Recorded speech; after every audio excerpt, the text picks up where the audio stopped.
你知道对于一个维修人员来说，最动听的声音是什么吗？是爱，是情话，还是甜言蜜语？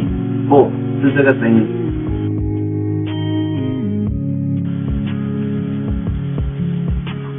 相信很多维修人员都希望听到这个声音。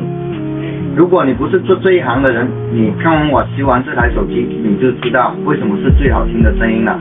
好了，我们先把手机开开。这个手机呢是客户正常使用的情况下导致不开机的，我们接下来呢来修复它。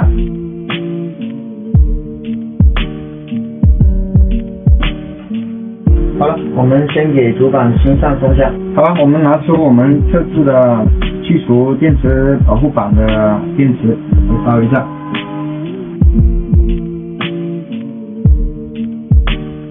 可以看到这个电容已经融了。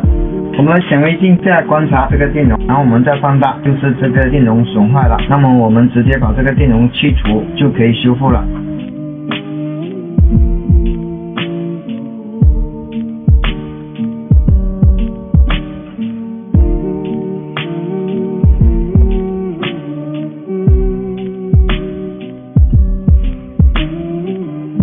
好了，手机问题就这么轻松的解决了。那你们感觉收客户多少米合适呢？请在评论区留言告诉我哦。这期的视频就到这里，下期我们会带来飞线的技巧，请关注我们。